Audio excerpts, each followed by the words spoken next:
But yeah, anyway, we're here to talk about Pomegranate Press and Yes. not just going out on a Friday night in various places or the weather. It's raging. So do you want to? I feel like we were about to start getting into Pomegranate Press, Yeah. and then we realised we should probably make the show we intended to make by being here. So, did you want to pick up where we sort of left off? Yeah, I think we were going into where it's like based. But yeah, Pomegranate in essence it's an independent publishing practice that I run, and it's focused on emerging artists of the photographic craft. Try to specialize in more limited edition, more affordable, accessible publications. As the press has changed and evolved and grown and whatever emerged from an embryonic organism to something maybe a little more alive, the focus and thing that has remained undeterred is the obsession with accessibility. I want everyone to be able to like own it and feel it's as much theirs as it is mine. I started the project when I was living in Florida, but it really got its wings when I was living in Virginia, in Richmond. I think I owe a lot of the development and progress of the press to the town of Richmond. I'm currently based in New York, but I think the heart of what I do is still there. So yeah, it's a New York-based publishing practice with a lot of ties to Virginia. Nice. And a little bit to Florida, because that'll always be a part of my like bloodstream too, and inform the way I look at the world. Palm trees. Nice. So how did it sort of come about? How long have you've been doing it? A while, right? Yeah, a while.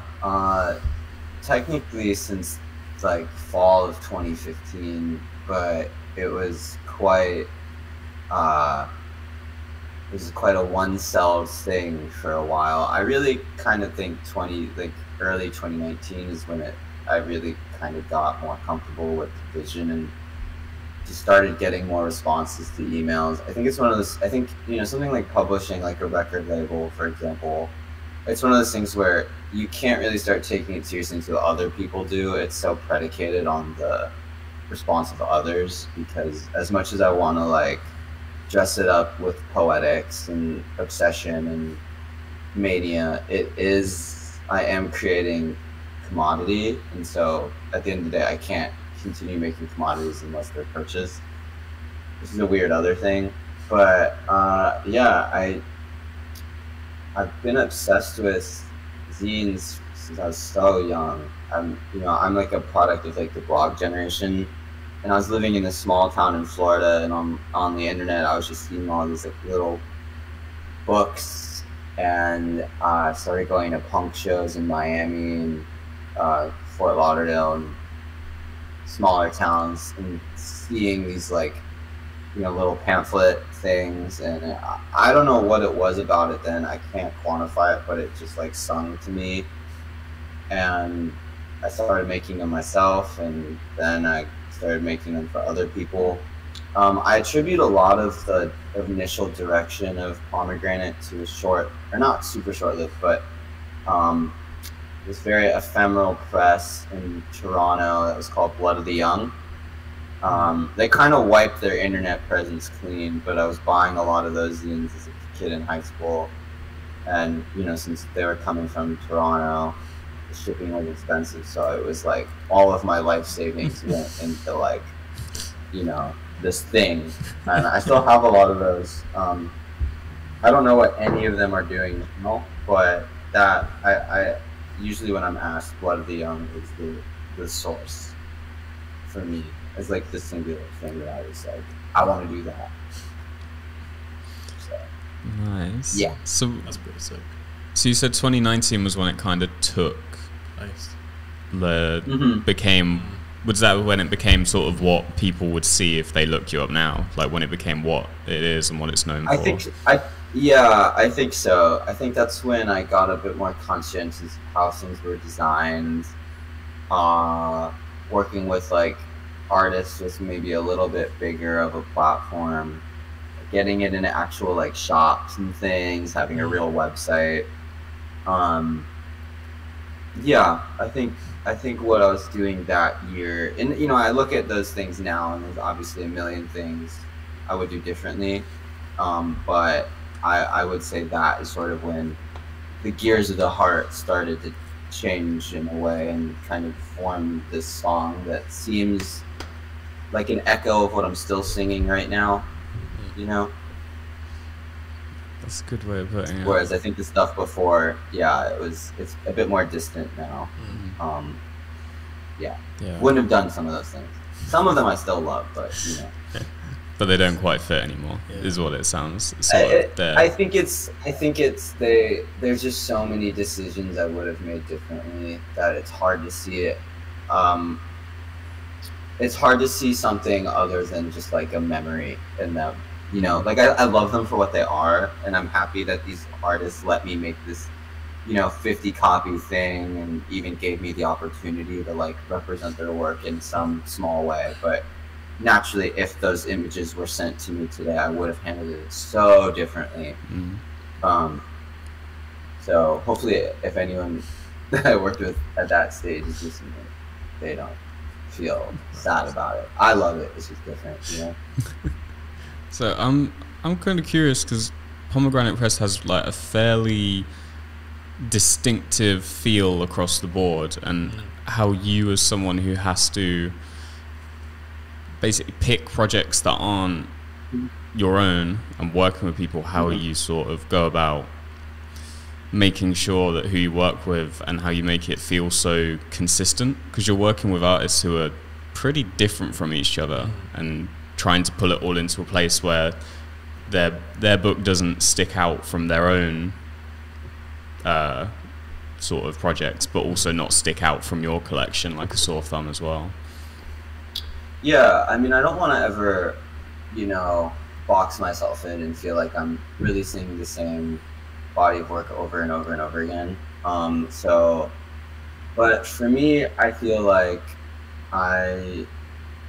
I think for a long time I sort of struggled with the fact, like, am I just the guy who releases the pretty pictures, and like it's just like these like kind of utopic, very ethereal sort of that kind of fairy tale vibe that like over and over again, and now I'm kind of like I think I struggled with that because, you know, in the world of photography, it can be so academic, it can be very socially driven, it can be politically driven at times, if not all times. And I think for a while I was like, do any of these books, like, you know, what am I like really saying here as a platform?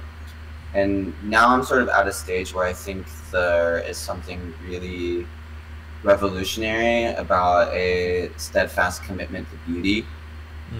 I think putting beautiful things out into the world, which, as we all know, has become and has been very ugly. I think there's, you know, like there's a lot of hope in that and optimism, and so I've tried really hard not to abandon that. But for me, it's sort of a like bullshit answer, I guess, but it's always just a feeling.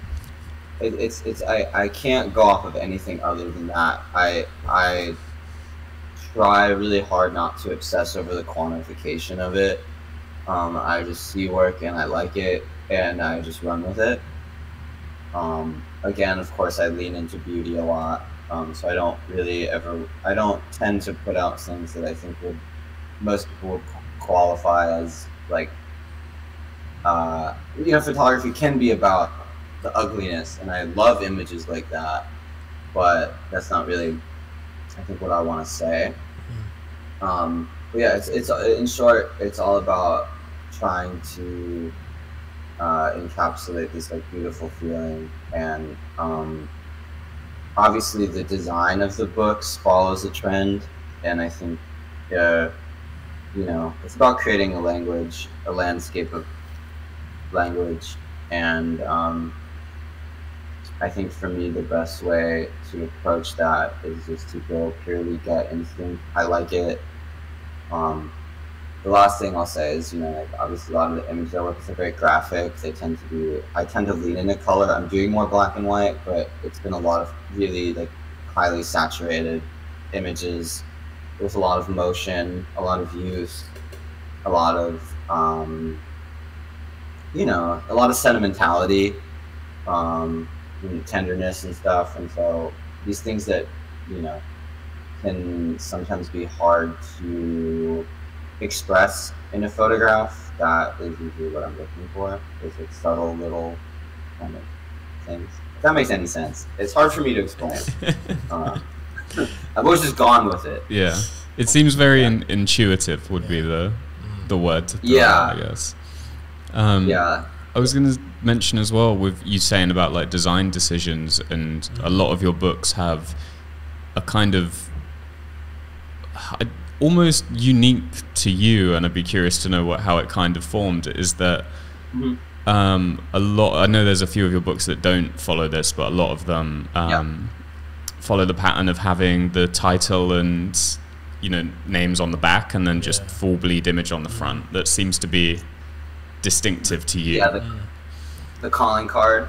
Yeah, the first one, I did a zine, a split zine, which I've done years, for my friends Jack and TJ, and I think and this was like 2017 maybe, they designed it like that. They did like the full bleed cover, and we put some stuff on the back, and I was like, yeah, okay. And then I think I had another one, and I was like, yeah, I think I'm gonna run that again. And then third, and then fourth, and then starting to like see it kind of laid out on the table. I was like, all right, this feels like somewhat of a, how do I put it? It started to feel like a story, like a through line was happening, just from the way that the books look sitting next to one another. And I wasn't thinking about like anything really more than that, than just like, this feels like something cohesive, and this feels beautiful, and this feels a little bit different than what I was seeing other publishers do. And now I kind of, in truth, I'm not obsessed with the full bleed images. Like there are so many, like when I look at like design references, these books, like a majority of the ones I'm looking at, that's not how they're presented. And so there are times when I do want to break out of it, but then like I'll table a fair or something, I'll see a display of all of them in one kind of sitting, and I think it's I use the word song a lot, and treating books as notes in a song. I think for right now and for the time being, I think I'm going to stick with this song, because I think there's like still new things to discover with it. But yeah, one day I just did it, and I've been doing it. And it's stuck. Some of the artists don't like it, and I feel bad, but I'm just like, it's kind of the thing. One case I wanted to hear the sort of story, and I feel like the answer is going to be you guys went with it, which is one of and also probably talk about a book that a lot of people who follow us know about and will want to know more about, which is Still Beyond, the book you did with Tyrone, which ended up with two variants, with the one had the title on the front and one had it on the back. Yeah. And that, from what I heard from Ty, seemed like quite a story of how that came. Like, yeah, I mean, it's like, so Ty and I had worked on a project a couple years ago.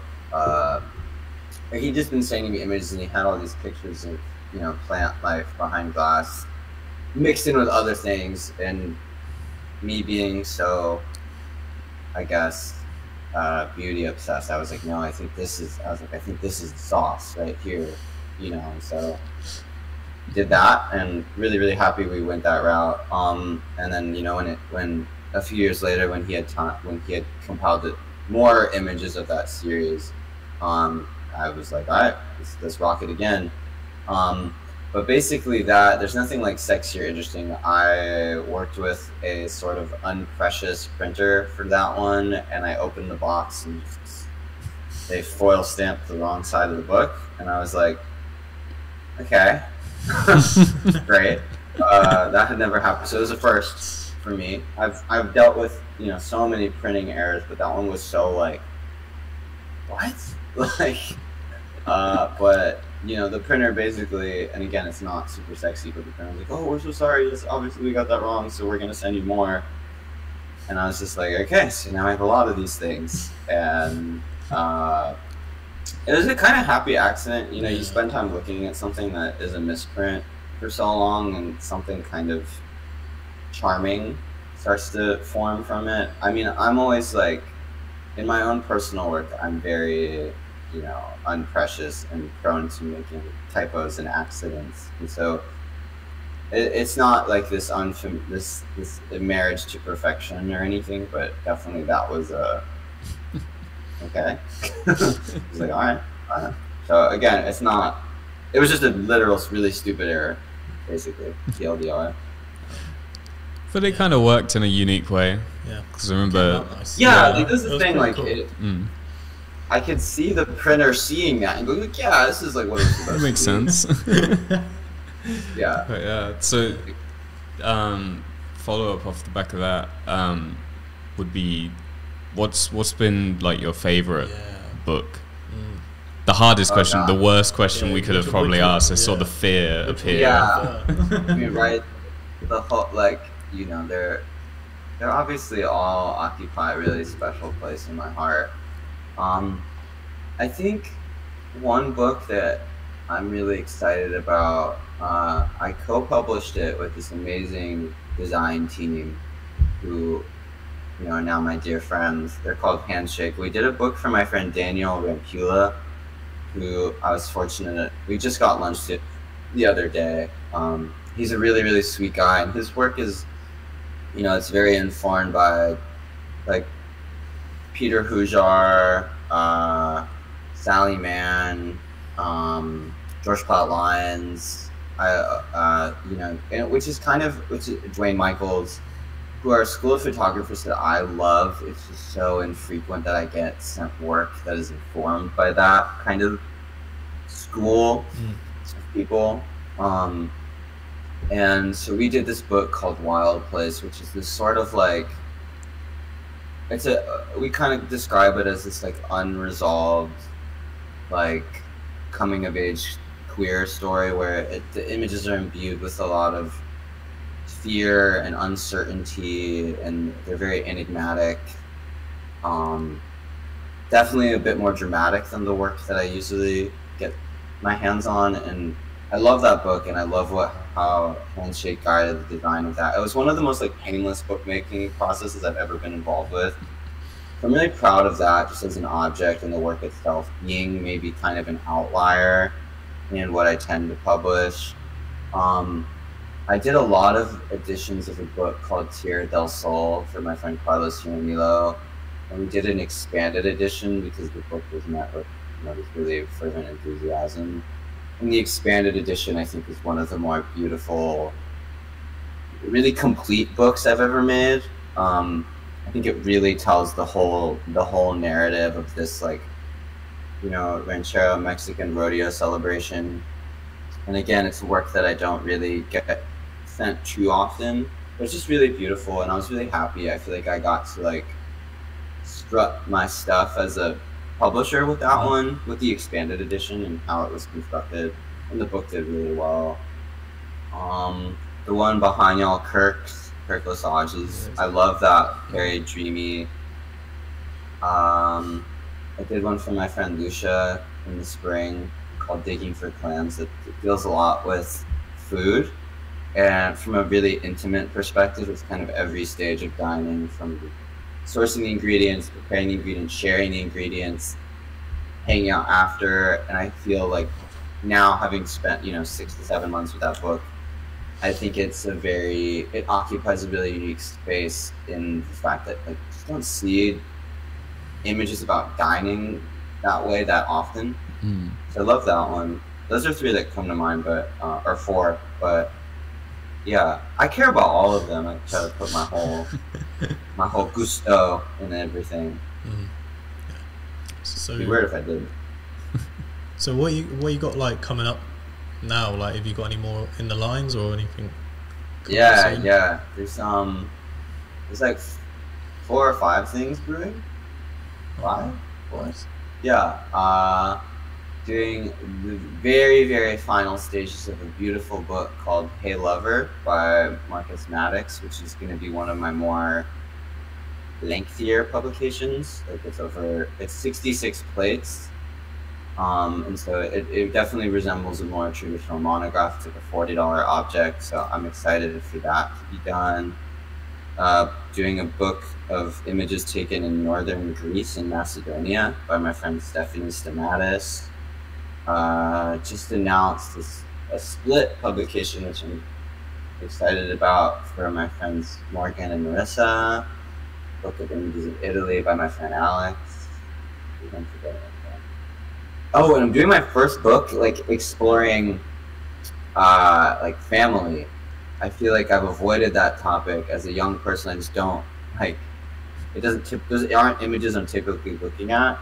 Little kids, like I don't know, it just doesn't really tug at my heartstrings. But these images are so idyllic. It's by a photographer named Enrique in Spain. I'm doing that with Handshake as well. I think that one's gonna be really good. They're so good. They're like true maestros of bookmaking. They've really figured out the sauce. Like, you know, whatever you have to put in the sauce, they've got it on everything they touch. So I'm nothing but the highest of praises to them.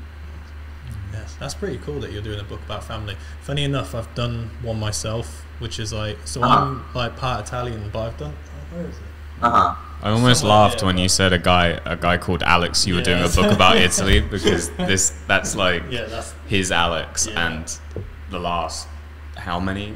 Yeah, it's not me that you're doing a book with though. So basically, you want to pass that book over there. So I like it's convenience of the new set. Just reach whatever I need. I made this book and I hadn't seen my family for like 10 years. And I was like, oh, this is a nice self-portrait of it. So I went back to Italy for like a wedding and stuff. And I documented my whole time there. It was really cool, but like I kind of went into depth of like talking about like how like family time and like the sacredness of a meal and stuff like that, and spending that around the table, because like there's like a photo in here, which is like literally just one big like family photo, which I kind of just wanted to make that the main part of the book, and it stands out quite nicely. But like all the other stuff is just like, it should be a wedding album, but it's not. But like you but it you kind of look at it as like it's talking more about the food and everything else. And what else? Well, I think too, like the American approach to family is, I think it's become like less and less tradition based, I think, as opposed to like a lot of European cultures, which are so, like Italy of course being like an outstanding example, whereas like in America and in the States now, it's like it's not super uncommon, I feel like, for you to like really only sit with your family on like the big holidays, like Thanksgiving and stuff, whereas other than that you might not, you could go days without talking to them. And I think from my understanding, and especially with spending so much time with Enrique's images and even what Alex was shooting over there, the approach to family here, and of course there's exceptions to this generalization, but it's a lot less ritualistic here, I think.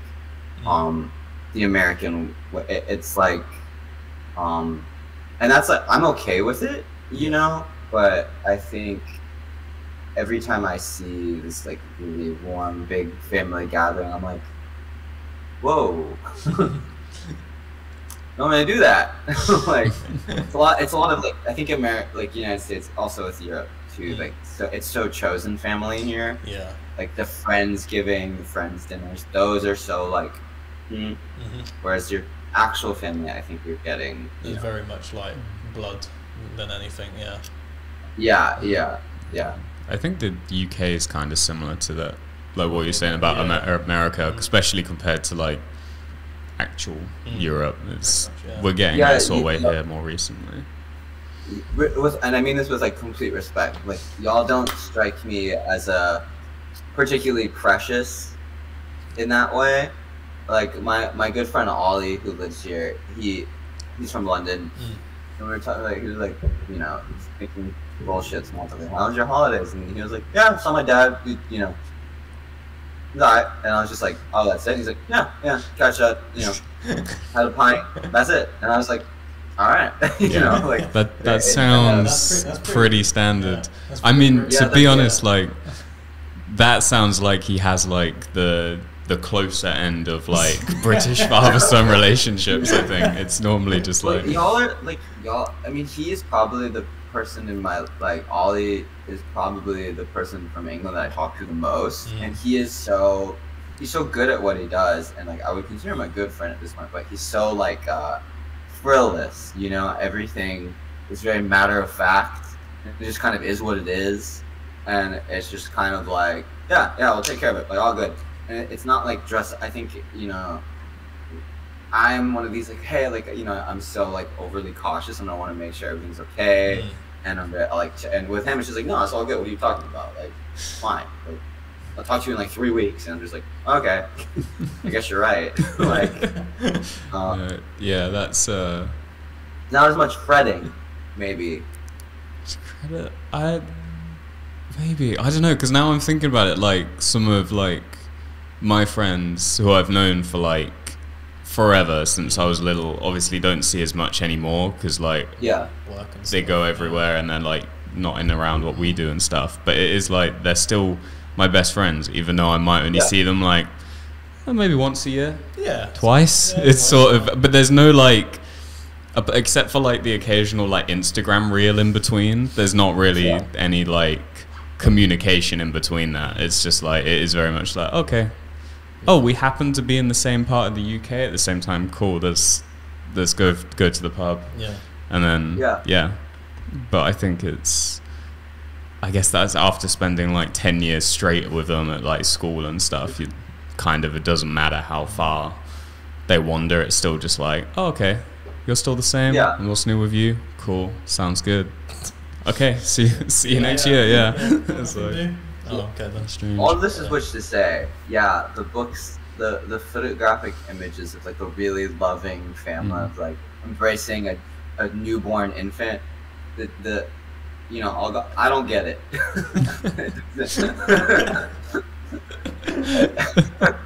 It's beautiful. Those are beautiful pictures, like seeing, you know, like a portrait of like a really young child, like in a field of dandelions. Like, it is beautiful, but I'm like, wait, what am I missing? It's so I'm taking a swing at it. I'm trying to change my ways. I'm trying to become a real adult with a family mindset. Really gonna embrace it. I'm a family man now. So, Heard. My 2.5 kids. The other thing I want to speak about as well, is Agony Books as well, which is, I didn't realize for a long time that it was you as well. I followed both separately and then put 2 and 2 together after probably way too long. But no, it's all good. It's nice when the people don't even know. But yeah, so basically, I mentioned earlier how instrumental Richmond was to like the fabric of the way I look at the world and everything. And it's a beautiful town. It's smaller. There's a big art school. There are a lot of people who make, you know, a lot of people in Richmond kind of have their thing, whether it be photo or sculpture or, you know, florist or working on a motorcycle or being in a band. A lot of people in Richmond have this like thing that they do. And maybe it was a hint of ego or pride or, you know, whatever you want to call it, me thinking I was the shit. But I just been living there, and I realized, I think there's no, you know, every time I'm like buying art books, it's not here, it's somewhere else. And I just kind of was like, I think it could exist here, you know. And I was approached by my friend David about it, and who, you know, he had a sort of different idea for a space of time, and kind of got together, and I sort of laid out, you know, pretty explicitly what I imagined, and he, you know, bless his soul, signed up for it with me. And so it's just been this experiment of putting, you know, a really small, hopefully welcoming, you know, nice space for books in a town that has never really had that. There, of course, have been bookstores and there's like art museums, but I think something that felt intensely locally intimate. You know, I am proud at this point, you know, all, you know, 3.5 years later, that, you know, we did it. We opened the space with like no credit cards, no bank loans, no investors, no GoFundMe. You know, it was very like, you know, sweat equity. And I hope that my goal for the space was always that, you know, like I've always wanted like an 18-year-old kid to go in there and honestly be like, this place sucks, and feel inspired to do a better version, Agony 2, or like whatever they want to call it. And I think that's just how the ecosystem of spaces starts, is you need the reference point. You know, for me it was, you know, going to New York and seeing like the newsstand so many years ago, and then, you know, even the Strand, and like, or like Arcana, whatever, in LA, and Family in LA, rest in peace, and like seeing those spaces was so, you know, it informed me on just like a climate of possibility, like, oh, you could do this maybe. And so I really hope that just someone in Richmond, maybe now or next year, whatever, goes in, sees it, and is like, fuck this, I'm gonna do a better version. They do a better version, Agony can close, and then an 18-year-old goes into their space 3 years from now, is like, fuck this, we have another one. And you know, it's like, I think it has to be reaction. It has to be this like, and from a more like boring business side of things, like obviously from doing Palm for so long, I knew how wholesale worked, I knew how distribution worked, I knew how like invoicing, sales tax, building shit, like all this like boring ass stuff that you have to learn that sucks the poetics out of whatever like fervent expression you're trying to have. I just knew that shit, so I was like, okay, I'm just gonna like, and that's where the ego comes in. Like, I think I'm the guy. You know what I mean? Like, I know how to do this. I don't really know anyone else here knows how to do this. So like, all right, you know. And yeah, David has been holding it down while I've been in New York. My friend Barrett, also bless his soul, has been helping a ton. So it takes an army, you know. Always. You need a lot of like really stupid, committed, hopelessly optimistic people around you. And it's almost as you all know, I mean, right? Yeah. Like, yeah, it's such a bad idea. It's such a bad idea, but like, I was gonna so say stupid. it's like almost painfully relatable, everything what you just said. It's so similar to like how this space came around, and even like before we did, because I mean this has only been here for like 4 or 5 weeks in terms of we built this part, like in the but the studio's been here for like 3 years, and that's been like built up from just a fucking empty room, and we were just like hopelessly optimistic is the way to put it, rather than completely fucking stupid. And like it was just like, oh, let's just do something, because we can't have convinced our parents to let us go to university to do a creative course and then just walk away and be like, so that's it. I guess it's a hard world out there, so we just dive right in. And yeah, I mean, I think like this, it's funny, I kind of hate the guy who said this to me years ago. He said, it's like ingrained in my brain. He said, like, you know, I think having a true revolutionary mindset has to come with like an unwavering sense of optimism. Like, it just has to. Like, otherwise you're gonna be so bogged down by the reality of like how unpragmatic everything you love and care for is.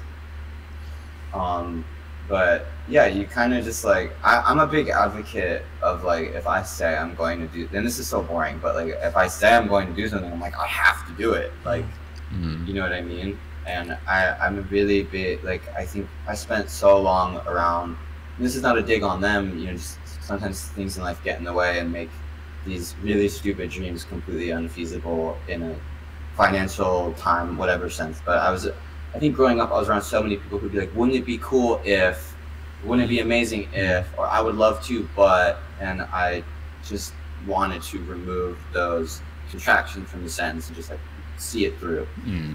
Yeah. Because I mean, you know, like obviously growing up, I was like, every person you meet is like, I want to do a gallery, or like whatever. And I think you need to be around, you need to see someone who's actually done it to know that it's even, like, it's not just this concept, right?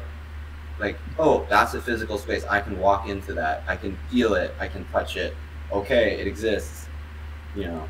Yeah. And I guess it becomes, it's that, like, not even just the fact that it exists, it's like, well, how is it done? Because I think the great sort of mystery behind anything creative, it's like, okay, well, it's clearly costing something, so there's got to be some level of back and forth, like, because I feel like a lot of the people get bogged down with that, like, oh, yeah, it would be great to rent a gallery, but, okay, so I've got a white room with stuff on the wall, like, how do you make money off of that? And, like, it's finding those avenues to also, like, do that without being, well, a dick or just like ruining it in the process, which is the other sort of balancing act. And I mean, I think like the horrible like reality of the matter is like finances are so like objective. You know, there's no poetics to it. It's just either there or it isn't. And I think again, like I said, I think like when I talk about Pom or agony or like any of my like practices, I think there is like this and this is deliberate. There's, like I said, there's a lot of like frenetic poeticisms and like manicness and very flowery and la la la la la and poems and fairies and like, you know, but of course like behind all that, yeah, I had to learn like the really unsexy things. And I think like it's so stupid and it's so useless, but you really do learn those things just from like experiencing it and starting. It's the first yes, you know, it's the first like going to a copy shop and getting a quote and going, okay, so if I want to make a book, a really rudimentary one, it costs this. Okay, knowing this, I can apply, I have to sell it for this, and if I sell it for this, make this much back, if I make that much back, I can do it twice over. And it really is just starting from there. And then, you know, it was doing that for 4 or 5 years. And I went, okay, commercial lease is this, margins are this, like a shelf to build is this. And it's just like, you're just applying the things you learned at a smaller scale. Like Marcus's book, for example, that I just finished, that I'm really proud of, cost $400 to make. That's a car, you know what I'm saying? Like it cost me a car to make a book.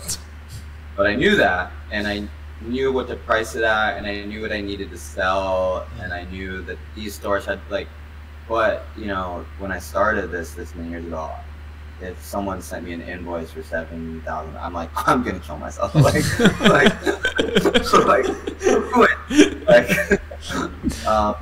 but now I'm like, oh yeah, all good. Not all good, but you know, I'm like, okay, I've done that. You know, I've seen this number before, and it feels like much less of an undertaking. It's building up, isn't it? I think that's the other thing with like, because like you said about being surrounded by people who are like, this would be cool, but this, but they want to start with like the fucking massive thing, which is, and I think that was especially like in our Northampton in England, there was a lot of that going around. A lot of people like, how do I get away from here as quickly as possible to go to where they already have that? And if someone did have an idea, it will be like, okay, but yeah, how are you going to do that? Because it has to start like almost like non-existently small, and then just slowly build, and that's, you know, it sort of snowballs.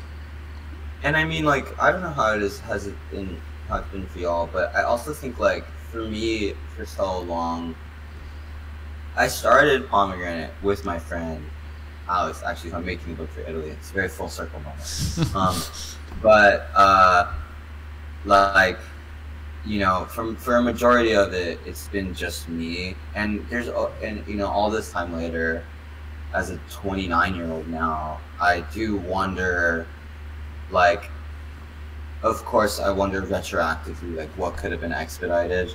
You know, like, did it need to take this long to figure these things out? And I'll obviously never know the answer to that, and there's not a big point in fretting about it. But all this is which to say, like, maybe in a different life, I could have figured out the bookstore 2 years into doing the press rather than almost 6.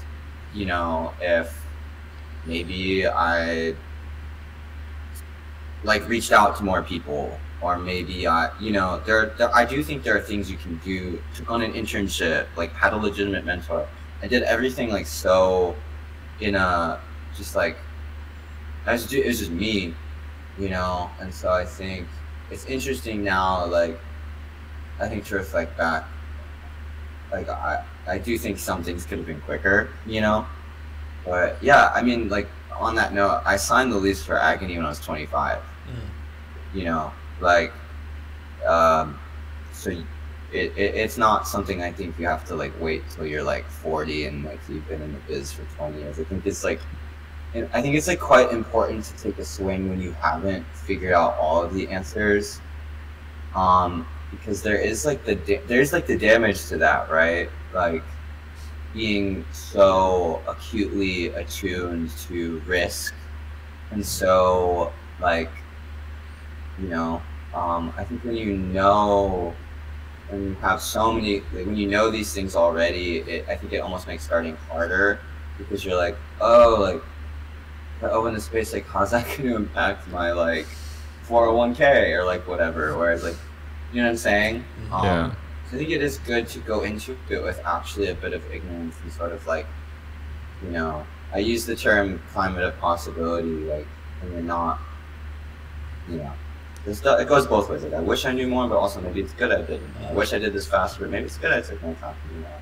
But also sometimes I find that ignorance kind of, because sometimes, yeah, that ignorance leads you into a situation where it's like, oh great, I totally overestimated how easy this was going to be, and we're left with something. But sometimes that's also where those things that are risks and they do work, it's like, oh, this is something that is unique then, and it's like, oh, it's working for us and no one else has tried it because we took that chance, and people latched on. So I think if you did wait till you're 40 and then did it like, no, this is how it's done, we don't break out of that at all, we stick to it, you end up kind of losing your identity along the way, and you just sort of like become like everyone else, which is equally as bad.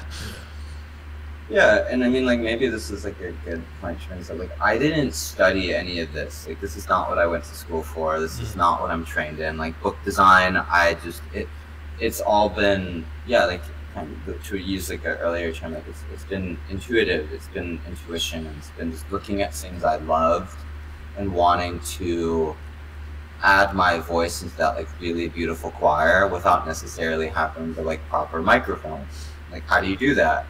And so much of what I do is using these really limited tools, a really rudimentary understanding, but a really deep love for like the craft. And I think if I had maybe studied design or studied printmaking or these kind of things that would have kind of put the thinking in a box a bit, because it was so, you know, didactic and schematic, I think it would have been horrible. I think it would have fucked everything up. I think the only reason I've been able to do what I've been able to do is because I've never really known the right answer. And it's been this kind of like endless search for it. And I think it's been like knowing intuitively there is some sort of destination, but the map is so like blurry, has been really important. I'm at a point now in my like quote unquote like design career where I kind of refuse to look like I don't know how to use Illustrator. I have a really primitive understanding of design, and I'm like not trying to get better. You know what I mean? Like I've kind of like committed to this like I know how to do 3 things on Photoshop, and we're just gonna see how far that goes. Yeah. Like I don't look at tutorials like I'm just if I don't know how to do it, I'm like I'm gonna try to figure out how. And I think the reason that I get like design jobs and the reason people respond to it is because I think there is this like I'm like super cool with the fact that it's not perfect. You know what I'm saying? Yeah. And that it's like wrong. I'm very okay with that. And I think that just to like the point, I think that there is like I think the reason that I sometimes don't get along with some of the other bigger names in the book world is that I just don't like care about those things the same way. Like my last one on this, like I had a meeting with, I don't know if I'm even allowed to be saying this, but I had a meeting with someone named Becky, who's like the VP at Art and Commerce, which is like one of the biggest photo agencies in the world. They've been doing it for like 40 years. And she brought me in literally because she was like, yeah, I can kind of tell you don't know what you're doing. And she was like, there's like this like kind of like untapped rawness to everything.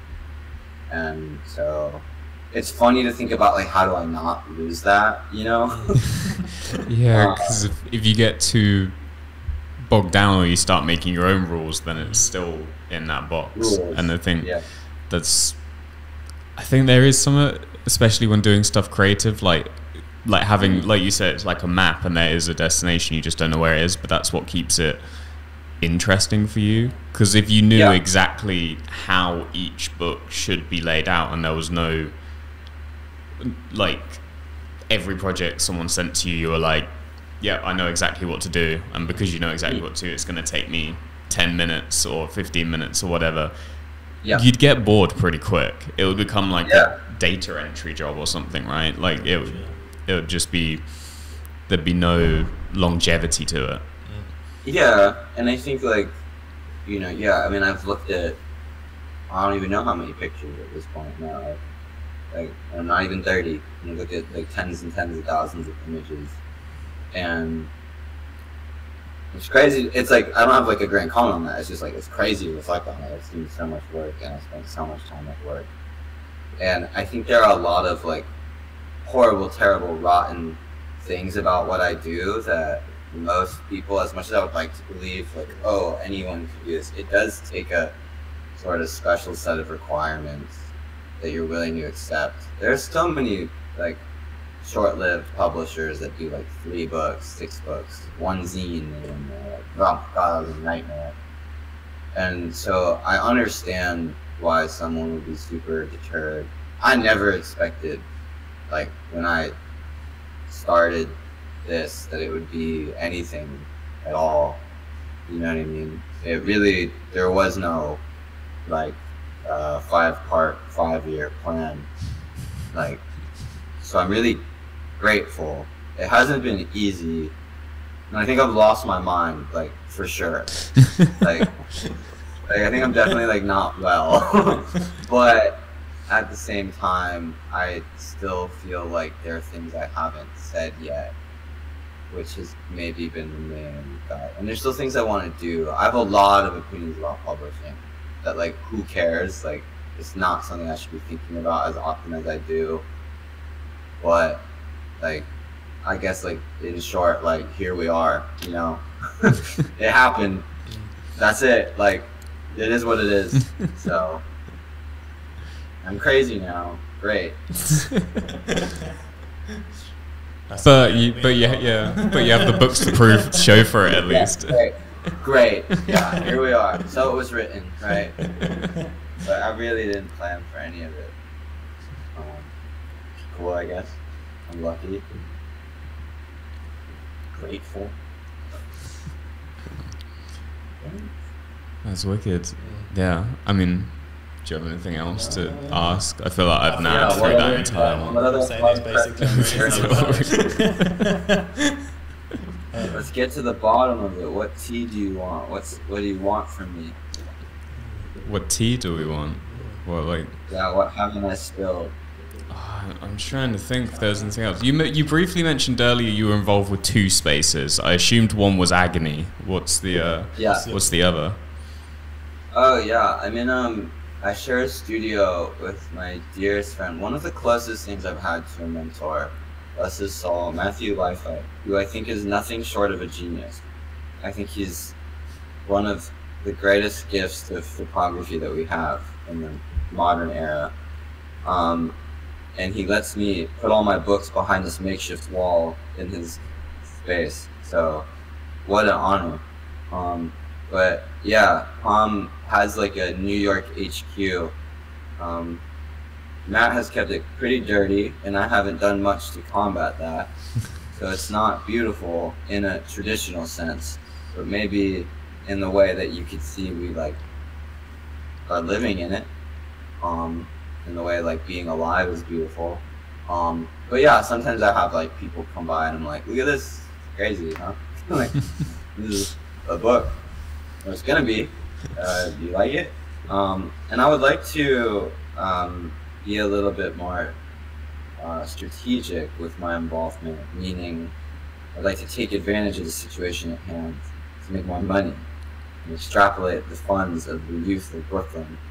But thus far, I have not opened it to the public presently. But Matt has like done classes out of it, and we've done a few shows. I think most notably we did a show for Sina Nasseri a few years ago before I was living here, and that was a really beautiful learning experience on how to like install a show, curate a show, make it look like good. For sure, that definitely was a good building block for Aggie when I was doing that. But yeah, I'm in Matt's space, Matt HQ, legend. If you're unfamiliar, true legend. He did a really underrated book called To Die Alive by Damiani. It's really easy to get because Damiani's distribution is crazy. But that book is amazing. I've never really seen pictures that look like that. It's really gay. Sick. Very gay. Very nice. And then it's cool. I love. Sick. We edit that part. And then maybe not. It's gay. That's good. We're leaving it all in. That's good. So if you've said anything, but yeah, no, I was just going to ask as well. A question that's come back to me was just about your. I assume you practice as a photographer as well, rather than just looking. About your personal practice and what you produce and. Yeah. So I'm classically trained in poetry. So I mostly. My lens is through words, the English language more specifically. I do not know how to speak any of the other ones. But I started Palm because I was taking these pictures, with like little, back in the day when you could get like the little Olympus stylus for $5 at the thrift shop. I was just using like those, getting them developed at like the local pharmacies and stuff. And I never really liked the pictures I was taking enough. And that was really why I wanted to do Palm, because I had all these friends who were making amazing photos, and I would look at mine and go, "Ugh, that sucks." And so that was really like the main thing. And I still take pictures, but in a very casual way. I carry around like a little Sony. I would never publish my own photographs in an unmanipulated way. The solo show that I did a couple years ago had some images that I took, but it was also a lot of like interdisciplinary stuff, graphic work, graphic design, if you will. But my pictures, I just like try to capture people I like in a very low stakes way. I think at this point though, I spend so much of my life with other people's images that I think my role in photography is best served as an editor or to use a buzzword, curator, a second eye to someone else rather than my own. But I take pictures, just not a lot. Basically, a lot on my phone. Nice. Yeah. The best camera. Exactly, yeah. Take a picture of Ian last night. Yeah. Yeah. On my phone. Of that thing. So, Nice. yeah. No, cool. I mean, I think we've spilled enough tea as it was. Yeah. I think we've, Cool. Yeah, that's all good. yeah, unless you have any sort of rounding off thoughts or, you know, something you need to get off your chest. My But shout out thing. yeah. I really like. I had a really nice day with my friend Jordan last Friday. We talked a lot about our obsessive references with like New Directions, Factory Records, 4AD, Twin Palms. It was really nice to spend time with someone who was so infatuated with similar things that I spent so many hours like drooling over. It made it feel a lot less alone. So that was great. And shout out to Jordan. He does a project called Magic Hour, which is it used to be a podcast, and I think those episodes are really informative if you like photography. So shout out to that. And I'll give a shout out to one of my besties, Adam, who's been my right-hand man through a lot of my insane ideas, and he's helped out the press a lot. People don't know that. Shout out to him. We talk all the time, so yeah. Nice. Wicked. Well, Yeah. thanks, man. Yeah, Thanks man. for hanging out, Of course. spending your morning with us. Like, Yeah, it's later for y'all, huh? It's like Yeah, evening it's now. smart. it's about like 4 now. Yeah, Yeah, cool. 4 Okay, p.m. so here. it's not dark yet. It's starting Yeah, to. yeah. I'm looking out the window. It's starting. Yeah. The day's gone. Yeah. But yeah. Hate that. Yeah, I'm waiting for summer to return. But yeah. Right. Yeah. All right. If Cool. only. Do you want to hit There's the- like that I'll one do it. quote, the one poetic quote. It's like, who can forget about summer once they've had it? That's a good one. That's pretty cool. Chew on that. That's That'll what keep we're our audience thinking. Yeah.